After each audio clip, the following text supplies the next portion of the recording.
Hello everyone, welcome to another episode of FPL YATHU. This is our 10th episode of FPL YATHU Premier League Talk Show, whereby we talk about different advice, different tactics, and different things that can help you going into an FPL game week. So, as as we know, as our tradition, every time we have a new episode, we start by covering the matches that took place in the previous game week, and then after we cover the matches that took place in the previous game week, that's when we start talking about different things. So this episode won't be that long. First of all, because it's more like a crash program.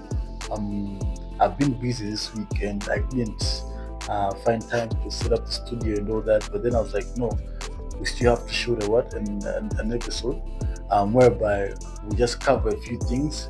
The few things we'll cover, first of all, as usual, we cover the matches that happened in match week, in the previous match week. Despite that, we'll also look at best assets that you guys can keep in FPL.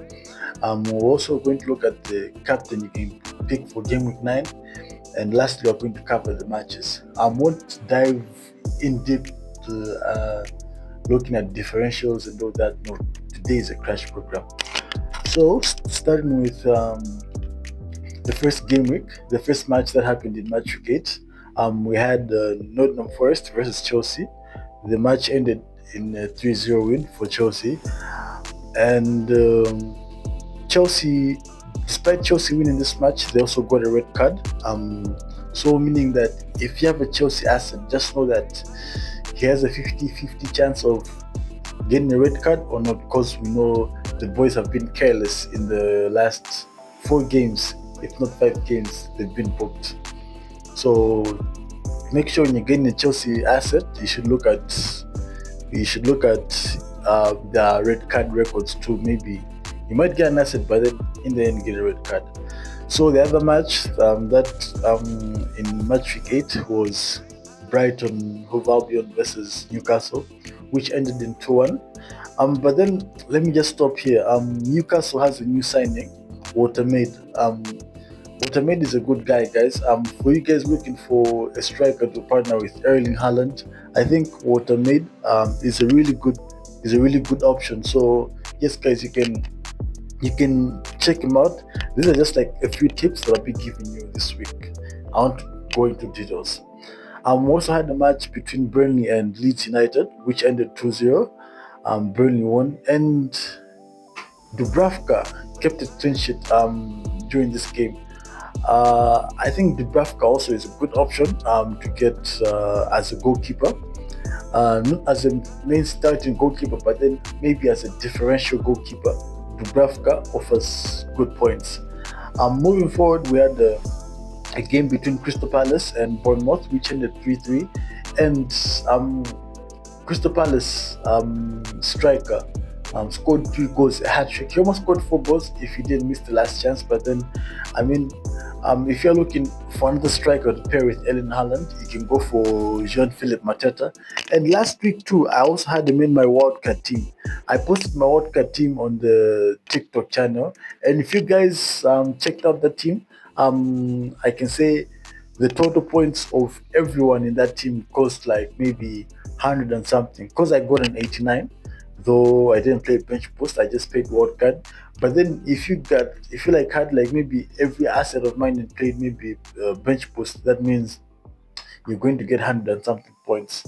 So that's about last week. And talking about Bournemouth before we move on, Antoine Semenyo's price has gone up. This season, he started on 7.0. Now his price is about 8.1.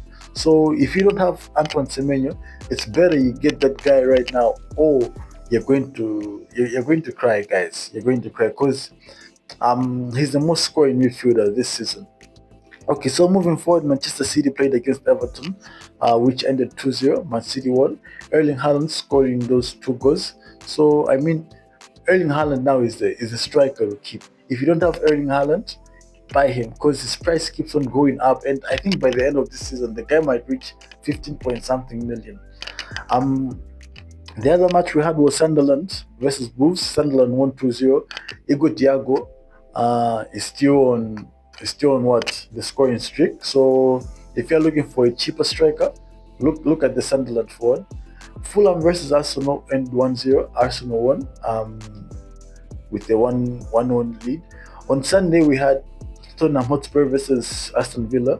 Tottenham Hotspur again disappointingly lost to Aston Villa, a team which started really bad, but then now I think they're getting back on track.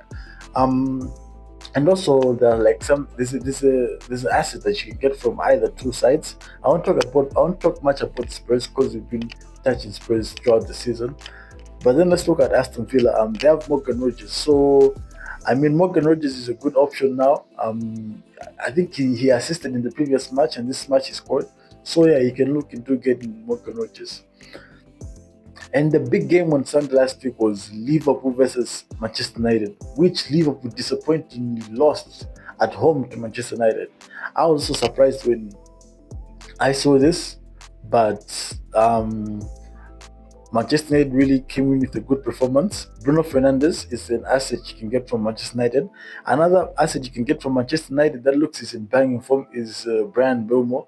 Brian Belmo also looks like he's going to be that guy who is going to give you those points. Going into the last match in match week 8, we had West Ham United versus Brentford United. Okay, I just want to apologize because I thought that Igo Thiago plays for Sunderland, but no, Igo Thiago actually plays for Brentford. So whatever I said about Sunderland striker, I meant it to be for the Brentford guy. All right, so looking into match week 8, those were the games. And for me, match week 8 was really interesting if you had like forwards, because most forwards in match week 8 they brought in points. Speaking of Haaland, if you captain Mateta, if you captain Watermead, I mean these guys have been bringing points. So last week we're talking about the best pairs or the best guest pair Haaland with, and I feel like Mateta, Watermead, these are the guys you can pair Haaland with. But then also looking at differentials, we have Igo Thiago for Brentford, also have João Pedro for Chelsea, who looks like he's going to get back his he's going to get back his scoring points, because now that Maresca can play McGree, he knows that he can play João Pedro behind that guy. And we know if João Pedro plays behind the striker, the guy has a lot of chances to deliver goals or assists. And when Kopama is back, Kopama usually plays behind João Pedro, and you know, Kopama is frequently feeding the guy assists. So I mean, I feel like it's reasonable to play either those strikers side to side with Haaland. All right, so we move to our next section this week. Our next section is who to captain.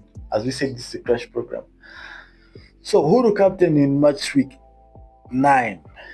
Okay, it's really going to be tricky on who to captain in match week 9. But then I have three options. My first option is Bukayo Saka. Bukayo Saka is the first option to captain because he's going against Crystal Palace, and it's going to be a London derby. And I feel like Bukayo Saka hasn't delivered much this season, and I have a feeling that this match is going to be his, and he's going to he's going to have a larger captain share of points. Another captain of this game week is Erling Haaland as usual. They're going against Aston Villa, a team with a shaky defense. So with the form Erling Haaland is in, I look forward like the main people in the game captaining who? Erling Haaland. Another guy that people can captain is Watermaid. Watermaid is going against Fulham. So you know Watermaid is in banging form. He's been scoring in the past, I think, 3 consecutive Premier League games, and for Newcastle, which is amazing because I mean for a new player coming from the Bundesliga, he's adapted with that one goal. So I mean we can captain Watermaid for guys who are looking for differential captains. We also have Chelsea. Chelsea's playing against Sunderland, and I feel like besides this game looking easy on paper, Chelsea can find an easier win against Sunderland. And the guy to captain in the Chelsea game will be Enzo Fernandez. Enzo Fernandez, guys, is in banging form. If you look at uh, Chelsea's players with, if you look at Chelsea players with a player with a higher GA, more than 20 contributions, that means Enzo Fernandez. He's had 10 assists and 10 goals across what? Across all leagues in Europe. So Enzo Fernandez also is another differential. You can captain this game week, and you know I'm moving away from the captain side. There's some advice I want to give you guys before I finish off with the program. This season we've seen many defenders, deliver many high points. Okay, we talk about Julian Timber, he delivered 20 something points. We talk about Tim Ballard. We talk about Reece James last week also delivered good points. We talk about Arsenal defenders Fiore. So I feel like this season is mainly dwelling on defenders, but let's not put much focus or much attention to the defenders. Let's also put focus to the midfielders and strikers. But if you really want to go far this season, I feel like you need to get a good backline that is going to give you assists or clean sheets or defensive contributions week in and week out. Because if your defender gets a clean sheet, right, and defensive contributions, that's an automatic 10. Because 2 points for playing, 6 points clean sheets, and then defensive contributions plus plus bonuses. So I feel like this season we people should also look at the defenders that much, because these are the guys who are like bringing in much points. Moving into our last section of this this week's episode, we're going to look at the match week 9 games. And the first game will be on Friday, Leeds United versus West Ham United. This game is going to be a tricky game because West Ham United changed their coach, but then their coach still hasn't won since he arrived.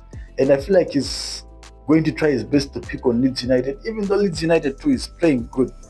So I feel like this match is going to be a draw, or maybe a small win to Leeds United. On Saturday, our first match is Chelsea versus Sunderland at 4. I feel like Chelsea is going to win this match, but then it won't be an easy match for Chelsea. It's either a win for Chelsea or a draw.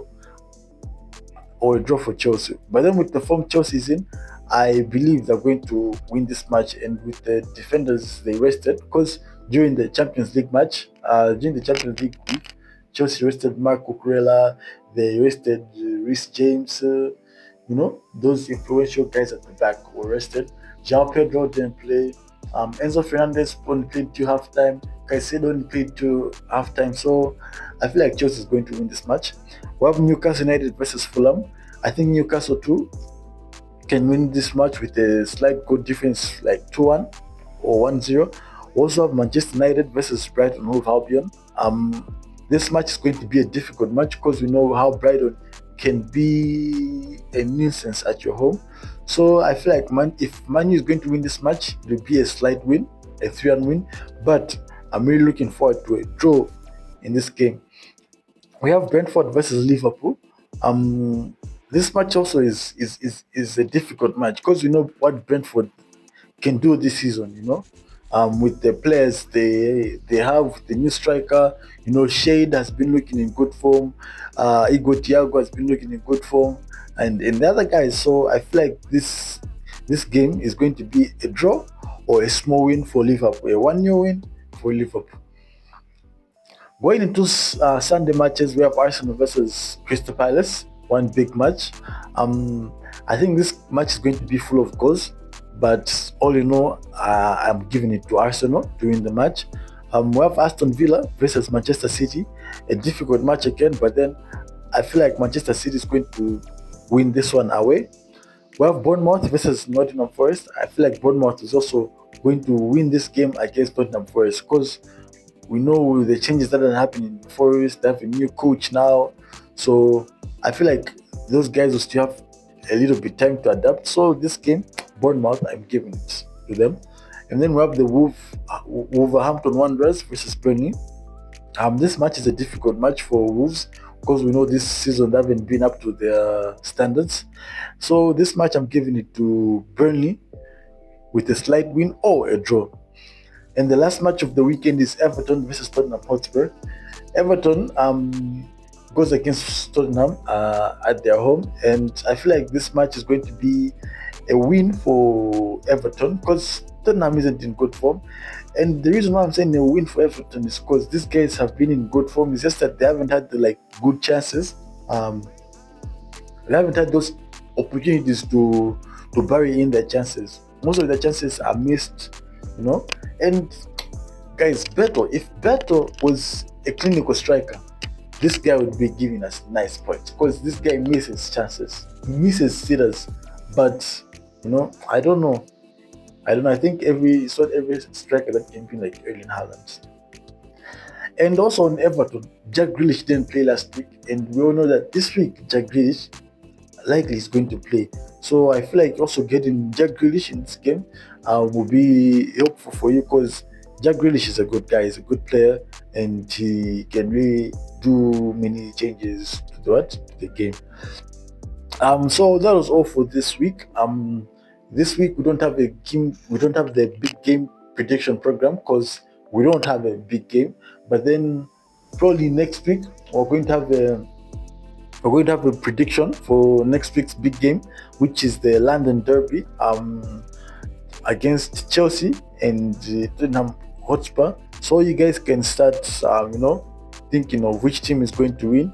And besides looking at Chelsea and Tottenham Hotspur too, I'm also going to do some other. We're also going to add other teams, two teams to this prediction list, but then I won't tell you. And also last week's big game week prediction, no one won the prediction, and no one was even close. So maybe next week someone's going to win this big game prediction. And reaching to that point, we've now reached the end of our program. I thank you guys for being with us, for interacting with us. If you have anything if you have anything you want to share, you can drop your thoughts in the comment section. But all in all, you're with me, Soichi Nizande, here at FPL YATHU. See you in the next game week, and I wish you guys good luck going into game week number 9.